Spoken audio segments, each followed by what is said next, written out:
भगवान करुणा वरुणालय हैं और भक्त उन्हीं करुणा के छांव में रहने वाला एक तुच्छ सेवक है। इसी प्रकार से भगवान दया निधान है और भगवान और भक्त इन्हीं दया निधान ठाकुर जी का एक तुच्छ भक्ति से भरा हुआ एक सेवक के रूप में उन्हीं की छांव में रहता है। ठाकुर जी सृष्टि के सूत्रधार भी हैं और अनाथों के नाथ भी हैं। भक्त भला बुरा जैसा भी होता है वो ठाकुर जी का ही होता है, उसी का आसरा होता है, उसी का आश्रय उसको प्राप्त रहता है।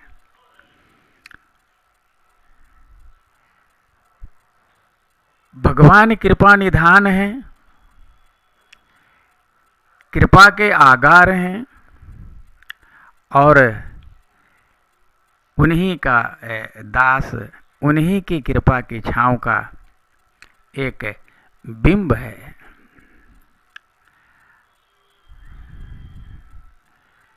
एक भक्त को जहाँ का आसरा छोड़ना पड़ता है, संसार के आश्रय से मुंह मोड़ना पड़ता है और ठाकुर जी से नाता ही जोड़ना पड़ता है। यही प्रक्रिया है वहां तक पहुंचने के लिए।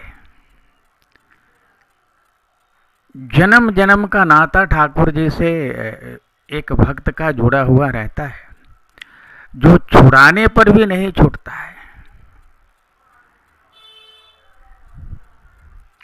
ठाकुर जी भुवन के ईश हैं और ऐसे भुवनेश्वर ठाकुर जी की सेवा की छांव में रहने वाला उनका भक्त हमेशा उन्हीं की ओर टकटकी लगा करके देखते रहता है।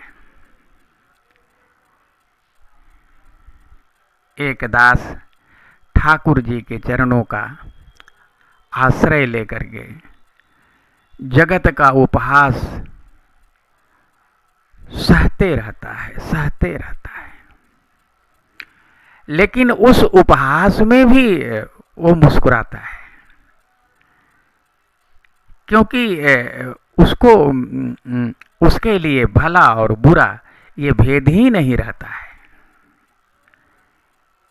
ठाकुर जी आनंद घन है, आनंद की वर्षा करते हैं और उनका भक्त उसी आनंद की छांव में मस्ती से भजन करते हुए उन तक पहुंचता है और अपने जन्म जन्म की साध को पूरा करते हुए अपने इस मानव जीवन को सफल करता है और ठाकुर जी के अभय चरण कमलों को प्राप्त कर उन्हीं का दास, उन्हीं में लीन हो जाता है।